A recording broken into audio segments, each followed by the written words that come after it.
Assalamualaikum warahmatullahi wabarakatuh. Alhamdulillahi rabbil alamin. Assalatu wassalamu ala asrafil anbiya'i wal mursalin Sayyidina wa maulana Muhammadin. Ashhadu an la ilaha illallah wa ashhadu anna Muhammadar Rasulullah. Allahumma salli ala Sayyidina Muhammadun musabihil wal ikram ya wal jalil wal ikram wa tahirin wal mujahidina amma ba'du ibadullah wa ittaqullah.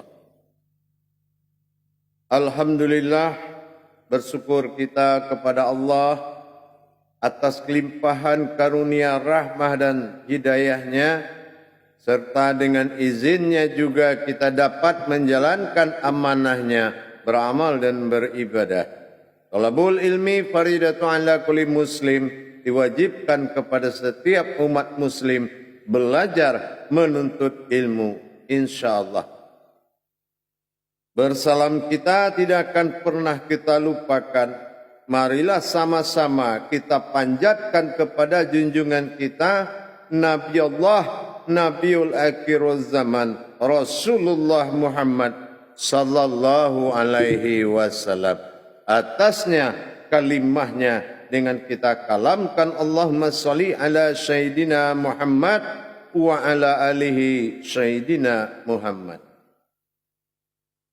Para jemaah yang dirahmati Allah, hadirin yang dimuliakan Allah, sahabat dan kerabatmu, umat seiman, insyaallah rahimakumullah. Insyaallah, kalau kita belajar, kita kembali mendalami hakikat daripada wujud, yaitu kekeramatan bismillah di dalam diri, menghadirkan kodrat Allah dalam wujud bismillah, bagaimana pembungkusan batin Allah wujud di dalam sirnya diliput oleh nasnya, maka inilah yang dikatakan bis. Inilah yang akan milah menuju dua sifat pada kodrat kenyataan dan kodrat kehakikatan. Dalam hal ini, kita akan memperjelas apa yang dikatakan dengan hakikat daripada Adam dan Kidam. Kenapa ini menjadi satu bahasan? Kenapa? Karena tajalli kita di muka bumi ini berkaitan dengan dua kodrat tersebut.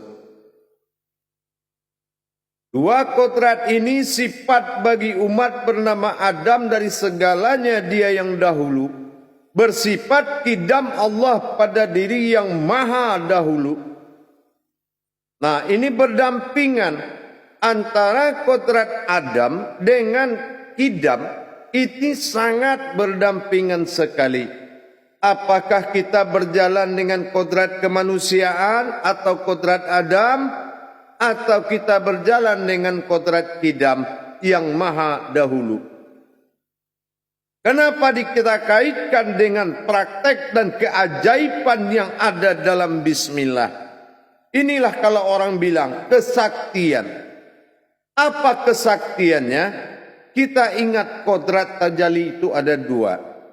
Ada yang dinamakan tajalli milah, itu Allah yang bertajalli. Ada yang dinamakan tajalli lillah, itu Adam yang bertajalli atau langkah umat. Inilah yang harus kita selesaikan. Di mana letak keajaiban dan kesaktian bismillah itu adalah dalam rangka bertajalli zahir dan batin.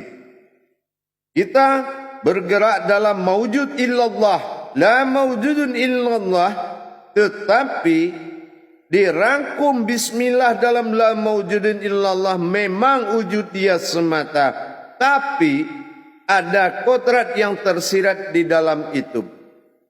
Apa kodrat tersirat? Adalah milah dan lillah. Kalau manusia yang berjalan, dia mensifat daripada Adam, yaitu orang yang pertama. Nah, kalau kita berjalan dengan kodrat Allah, berarti ini adalah milah atau dinamakan dengan kidam. Jadi sifat Adam dan kidam ini tadi harus benar-benar nyata di dalam perbuatan hakikat. Kita mau berpergian, ini dalam langkah siapa? Langkah inilah yang sangat menentukan para jemaah, dengan siapa kamu melangkah, apa tajalinya. Kalau dengan kodrat Adam, di dalam pecahan nanti marifat bismillahnya, maka yang bertajali adalah berlangkah umat, berjalan dulu baru sampai. Tapi kalau melangkah kodrat Allah, bilahnya Tuhan yang berangkat, bila dia ke ujung sasarannya akan ditempuh, berarti sudah sampai sebelum berangkat. Inilah jamaah yang dikatakan keramatullah al-humul bismillah. Terjadinya keramat Allah dalam kajian bismillah ini dipisahkan antara langkah Adam dan langkah Kidam. Inilah langkah Kidam dinamakan milah, langkah Adam dinamakan lillah. Apa lillahnya? Kita percontohkan di dalam suatu keberangkatan. Kalau bismillahirrahmanirrahim, itu kalau milah batin Allah pada Rahman dan Rahim diri, maka milah bilah. Bilah inilah yang akan sampai sebelum berangkat. Tinggal kita mengulang kaji, mengulang langkah untuk sampai kepada tempat yang telah diduduki oleh bilah. Mau kemana kita? Nanti akan ada pertanda dari kemilahan tadi.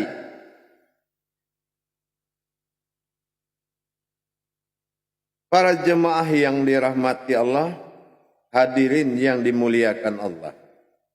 Jadi kalau kita membaca bismillah itu mau berangkat, kita harus tahu makom bismillahnya dulu.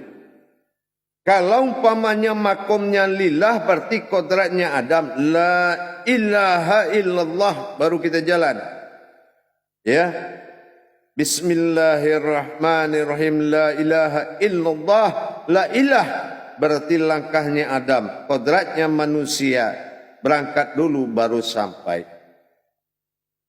Tapi kalau kodrat Allah yang wujud, milah kepada Rahman dan Rahim, artinya kepada Rahman atau Rahmat dan Rahim wujud pada ma'rifat pada ujung tempat tujuan.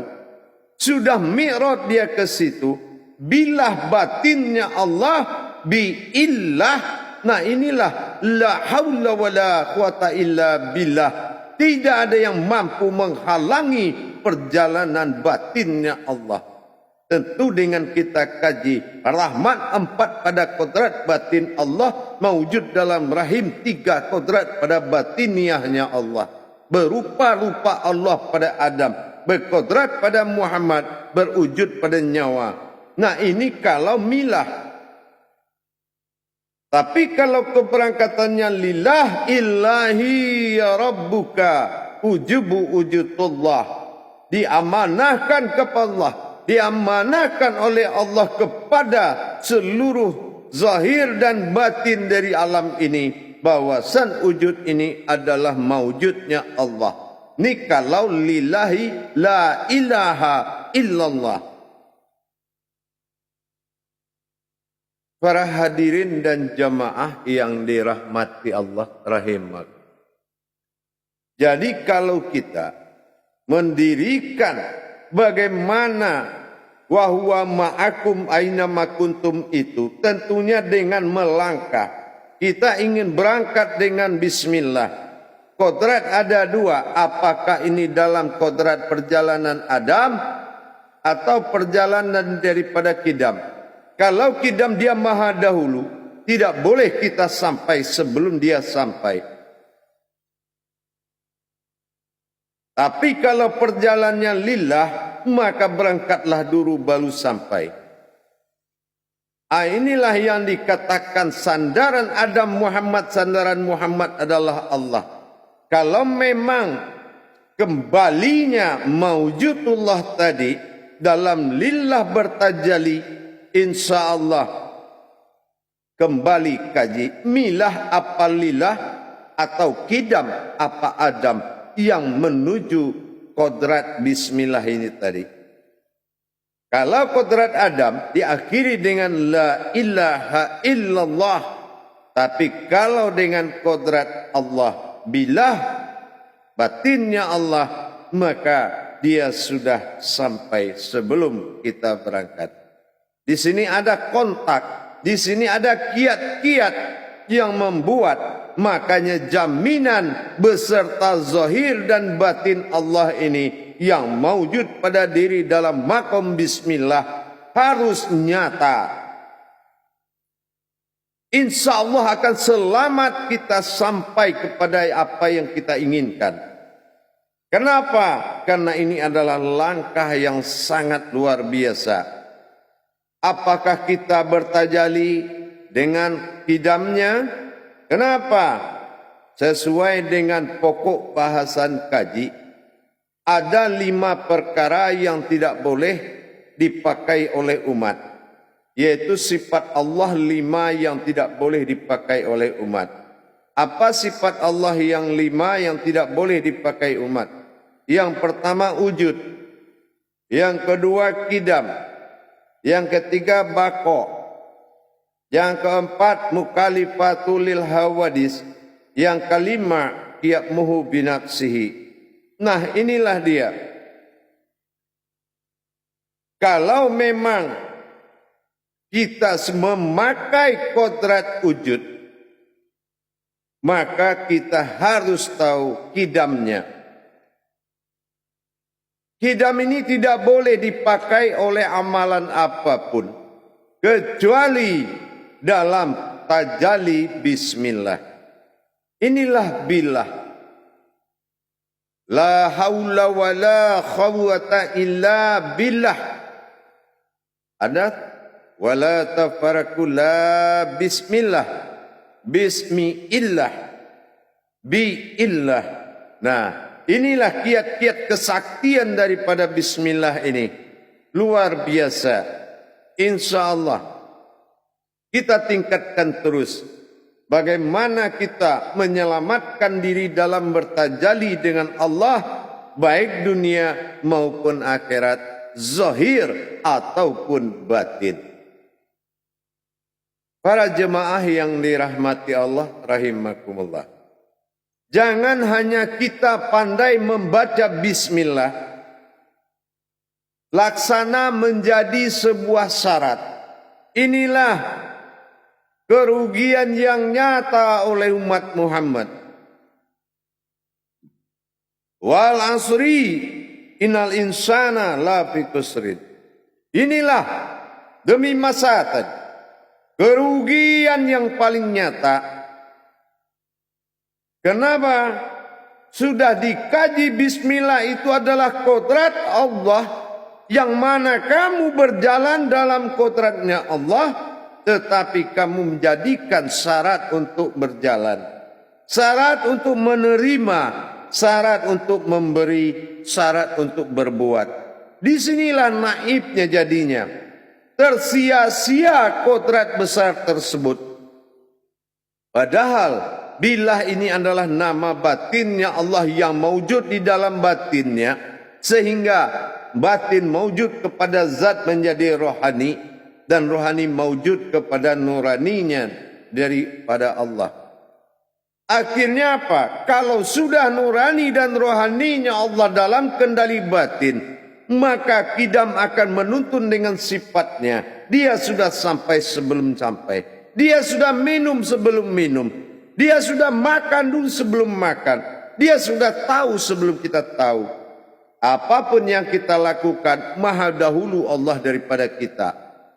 Jangan jadikan diri kita seorang makhluk yang sombong. Jangan kita mendahului kodrat Allah dalam perbuatan zahir dan batinnya. Karena berinsannya Allah pada diri harus juga berkodrat dan beradab pada diri. Memilahkan Allah menuju sesuatu dengan lillahnya diri, ini membuat perbedaan. Apa yang menyaksikan perbedaan adalah ayat dan pandangan rasa yang kamu miliki. Rahman 4 kodrat, Rahim 3 kodrat. Laksana dalam alat makomnya. Qalbi tumpuan daripada alam sirat. Batin markubah pada jantung kumpulan batin. Maknawiyah pada kening. Kumpulan daripada seluruh kehidupan umat. Seluruh kehidupan ayat. Sifat tunggal, sifat wujud bagi Allah. Yang bersifat pada diri dengan maknawiyah. Jadi kalau sudah rahimnya Allah di depan, maka langkah harus diatur 2 kodrat. Adamkah atau kidam? Kalau Adam kodrat kemanusiaan, berangkat dulu baru sampai. Tapi kalau sudah kidam, sampai dulu sebelum berangkat. Kenapa? Karena batin bila Allah terlebih dahulu sudah bertajalli. Bukan arti secara zahir kita berangkat hilang. Bukan. Tetapi sudah bisa kita saksikan perjalanan itu sebelum kita berangkat. Makanya la haula wala quwata illa billah. Tidak ada daya upaya kalau sudah batin billah itu yang bergerak dengan zahir dan batinnya. Para hadirin dan jamaah rahimakumullah. Inilah kesaktiannya bismillah. Begitu juga dalam penempatan apapun itu. Tidurkah, dudukkah, bepergiankah, memulai sesuatukah. Semuanya harus didahului oleh Allah. Meskipun dalam bentuk sebuah pandangan atau perjalanan atau hakikat rasa atau sir, tapi wajib kidam bagi Allah. Makanya semuanya kita jalankan. Jangan kita tergesa-gesa. Ingat kembali bahwasanya tuntunan Allah itu adalah jaminan zahir batin dunia dan akhirat. Dia tuntun kita mau kemana saja.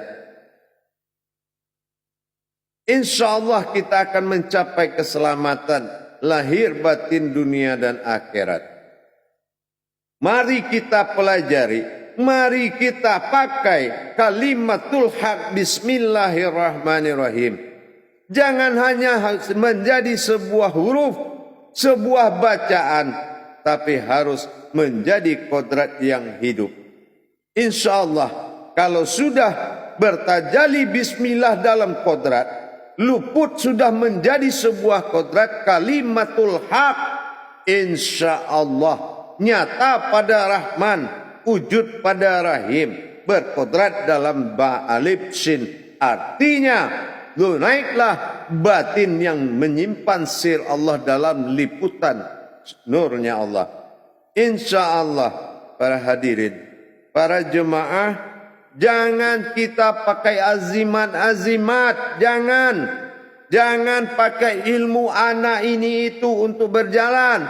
Jangan tundukkan semua makhluk dengan ilmu kebatinan. Ingat, kodratmu maujud itu aja sudah ilmu. Karena beriradah Allah pada rohani, maka dijadikan oleh Allah dalam batin nyawa. Semuanya sudah tajalli Allah. Kenapa kita persekutukan lagi dengan amalan-amalan segala macam? Tetapi berdirilah kita daripada rububiyah ayat itu sendiri. Karena semua ayat Allah berasal dari kodrat. Inilah yang harus menjadi kenyataan Al-Quran pada diri yang bergerak zahir batin. Para hadirin dan jamaah yang dirahmati Allah, mari kita tingkatkan, mari kita isi diri kita dengan sifat-sifat Allah, dengan mewujudkan kodrat-kodrat Allah pada diri, sehingga nyatalah sifat ilmu pada jasad. Inilah yang kita jadikan pewaris para nabi yang nyata dan hayat bagi diri kita. Nurani bersifat kodrat pada Adam, hayat asal semua hidup. Itulah ruh daripada jasad kita. Sementara rohani adalah ruh dari semua hayat. Zat Allah awal diri Muhammad jadi. Inilah yang menjadi rohani yang ditiupkan dari ruhinya Allah. Dan yang ketiga, wujudlah kita. Kenapa kita ada mewujud? Kerana batin Allah menandakan wujudnya Allah dalam batin nyawa kita. Maka mewujudlah An-Nazir Allah berupa-rupa pada Adam, berkodrat pada Muhammad. Maka berwujud di dalam nyawa. Insya Allah. Jadi kita tingkatkan terus. Ya, bagaimana semua ayatu kalimatul haq bagi diri kita mawujud dan nyata dan hidup dalam diri. Inilah puncak keselamatan. Kamu berharap dekat dengan Allah, tapi Allah nyata dalam dirimu, bukan dekat lagi. Kamu berharap menuntut ilmu, jasadmu makomnya ilmu bagi Allah. Kamu kejar ibadah kemanapun, rohanimu sumber Muhammad menjadi ibadah. Para hadirin dan jamaah yang dirahmati Allah rahimakumullah, mari kita syukuri nikmat-nikmat Allah ini. Zalikal kitabul la raiba fihi hudal lil muttaqin. Jangan sekali-kali ragu dengan Al-Quran, karena kita adalah sesosok yang muttaqin. Orang-orang yang bertakwa itu tidak ada lagi keraguan-keraguan bagi dirinya. Singkirkan keraguan, isbatkan keyakinan. Insya Allah setelah nyata ketuhananmu, maka nikmat besar agama menunggumu. Dan hayatlah kamu di dalam kodrat itu. Insya Allah berinsan Allah pada diri. Tapi ingat, kodrat Allah adalah kidam. Kodrat umat adalah Adam. Insya Allah akan bisa memapat dan menuntun kita ke jalan yang lebih benar. Akhirul kalam. Wabillahi taufiq wal hidayah. Wassalamualaikum warahmatullahi wabarakatuh.